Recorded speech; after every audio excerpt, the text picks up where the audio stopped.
Olá, olá, minha gente! Eu sou a EV, especialista em culinária doméstica, e você está aqui no meu canal para uma nova receita. Hoje eu vou te ensinar como fazer um bolo de aniversário caseiro. Isso mesmo! Se você, assim como eu, gosta de fazer um bolo como sinal de carinho e dedicação e amor à pessoa que está fazendo aniversário, eu vou te mostrar como fazer uma receita muito fácil de um bolo de aniversário de abacaxi e coco. Como a receita é um pouco mais extensa, eu vou dividir essa receita em 3 vídeos diferentes. Este é o primeiro deles, em que eu vou te ensinar como fazer um pão de ló com uma massa super profissional que não desmancha e fica ótimo para você rechear com qualquer tipo de recheio que você quiser. Então, me acompanha nessa saga do bolo e aí você vai se deliciar no final com um resultado excelente. Vamos lá começar? Para a nossa receita de hoje, nós vamos precisar basicamente de 3 ingredientes: 8 ovos, 2 xícaras de farinha de trigo peneirada e 1,5 xícara de açúcar refinado também peneirado. Aqui eu vou colocar algumas gotinhas de essência de baunilha só para tirar o cheiro e o sabor mais forte que fica dos ovos, mas esse é opcional. Nós vamos primeiro pegar os 8 ovos e bater eles durante 5 minutos na batedeira, até que ele triplique de tamanho, em velocidade alta. Aqui então, depois de 5 minutos contados mesmo no relógio batendo, nós temos um creme fofo e bem mais claro. Ele fica um creminho fofinho. Só os ovos que estão aqui. E aí nós vamos pegar o açúcar e ir colocando o açúcar em colheradas e continuar batendo para o nosso creme não perder o ar, tá bom? Então vamos lá.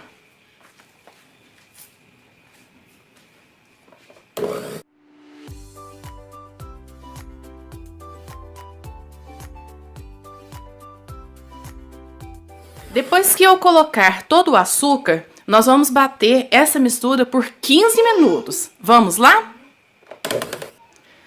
Pessoal, aqui depois de 15 minutos batendo, 15 minutos no relógio, viu, gente? Batendo, olha que maravilha de creminho que ele fica. E aqui tá só o ovo e o açúcar. Aí, nós vamos agora colocar o trigo, só que nós não vamos usar a batedeira mais.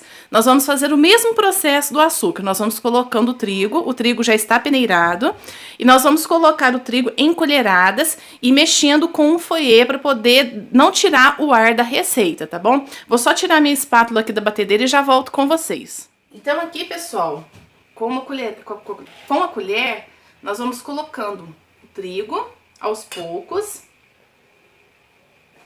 e mexendo com o fouet de baixo para cima, para a massa não perder o ar, ó. Pode colocando a farinha aos poucos, não tem problema.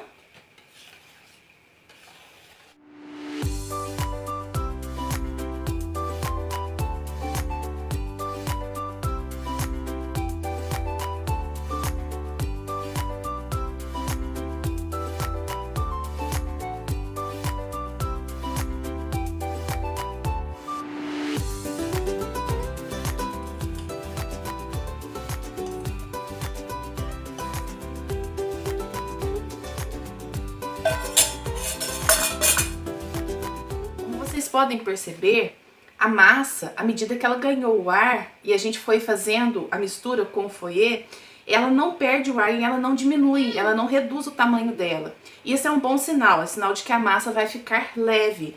Então, por isso que é importante a gente fazer com delicadeza esse movimento de baixo para cima. Parece que ele é difícil, que exige muita técnica, né? Mas não precisa não, viu, gente? É só fazendo, ó, virando de baixo para cima, passa o fouet por entre a massa, só para ele misturar a mesma farinha. Já percebi que aqui já não tem mais farinha de trigo, que já tá bem incorporada a massa. Eu vou colocar somente algumas gotinhas de essência de baunilha. Como eu disse pra vocês, ela é opcional, tá? Se você quiser, você pode não colocar ou então colocar outro tipo de essência, mas tem que colocar pouquinho pra ela não interferir muito na massa, tá? Aqui eu coloquei 10 gotinhas de essência e vou dar uma última mexidinha só pra incorporar a minha massinha aqui.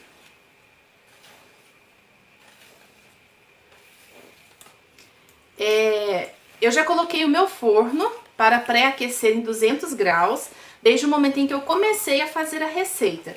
Então é importante que o seu forno esteja pré-aquecido também, tá? Entre 200 e 220 graus.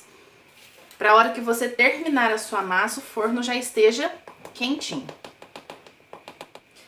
Aqui eu quero te dar uma dica muito bacana, que é a seguinte. Essa minha forma, ela tem 10 centímetros de altura por 25 de diâmetro. Se você quiser um bolo mais alto, você pode reduzir a forma para 20 centímetros de diâmetro e 10 centímetros de altura. Nas laterais da forma, eu não untei ela, tá? Eu só fiz, eu passei manteiga no fundo da forma, cortei um pedaço de papel manteiga e passei, cortei, coloquei e passei manteiga por cima do papel manteiga, para ele não grudar o bolo. Porque aí o bolo vai crescer, vai grudar nas laterais e na hora que ele esfriar, ele não desce, formando aquela barriga, né? Que muitas vezes, ou então, ficando uma diferença, que aí o disco de baixo fica grande e o de cima, porque reduz nas laterais, ele fica encolhidinho, tá? Então você não precisa untar as laterais da forma para ele poder grudar e crescer por igual e na hora que ele esfriar, ele não baixar, ok? Agora eu vou levar pro vou colocar a massa na forma. Vou levar para o forno por aproximadamente de 30 a 40 minutos, fazendo o teste do palito. O palito saindo limpo, o bolo está legal, tá bom? Aqui, minha gente, eu tenho outra dica para dar para você. Assim que você colocar a sua massa de bolo na forma, você vai dar 3 batidinhas para o ar sair, ó. 1, 2, 3. É o suficiente, porque senão a massa fica muito cheia de ar e aí o bolo fica meio quebradiço, tá? Bateu dessas 3 batidinhas, leva pro forno e daqui a pouco a gente confere o nosso bolo pronto e maravilhoso. Então, pessoal, depois de 40 minutos no forno, eu tirei. Vocês estão vendo que tá com umas bolinhas de furinho aqui, né? Que eu fiz o teste do palito aqui, pus uma faquinha pra ver se ele tava cozidinho, tudo certinho. Então eu acabei de tirar ele do forno, vou esperar ele esfriar pra gente poder desenformar ele. E aí eu cortar ele pra vocês verem como que ficou a textura dessa massa de pão de ló, tá? Aquilo que eu disse pra vocês, aqui em volta, ó, pelo fato de nós não termos passado óleo ou ter untado, ele gruda nas laterais da forma e aí ele não abaixa, tá vendo? O cheiro tá muito bom, delícia. Meu bolo já está frio e agora pra desenformar ele, gente, não tem muito segredo não, tá? É só você pegar uma faquinha dessa sem serra, né, bem tranquilo, e ir passando nas laterais dele, desgrudando. Aqui eu já passei antes pra poder desgrudar, pra mostrar pra vocês, ó. Mas é só você passar em volta de todo o bolo pra ele desgrudar, tá? E agora eu vou só tirar ele da forma e aí eu volto pra mostrar pra vocês como que ele ficou. Aqui eu só virei a forma do bolo em cima de um pratinho. Eu coloquei um plastiquinho aqui por baixo, porque depois para movimentar os discos fica mais fácil. E aí eu vou gravar um vídeo para vocês, mostrando como que eu consigo cortar esse bolo de forma certinha. Eu consegui achar um jeitinho de cortar para que as fatias do bolo, na hora que eu vou rechear, fique certinho. Então aqui, ó, eu já levantei aqui um pouquinho o papel manteiga. E aí é só você tirar, olha como que ele sai facinho, ó, tá vendo? E o bolo na parte de baixo não fica aquela crosta durinha, ele fica bem macio pra você poder aproveitar todo o bolo, ó. Tá vendo? Ó, super fácil. E ele fica fofinho, gente, olha aqui, olha. Uma delícia esse bolo, ó, olha aqui. Pra poder rechear, fazer para aniversário, muito bacana, tá? Então eu fico por aqui. Se você gostou desse vídeo, curta aqui embaixo, compartilhe com os seus amigos, se inscreva no canal se você ainda não é inscrito. E aí depois você vai vendo aí a continuação desse bolo, que aí eu vou mostrar pra você as dicas de como você faz pra cortar as fatias certinho. E depois eu vou rechear esse bolo também.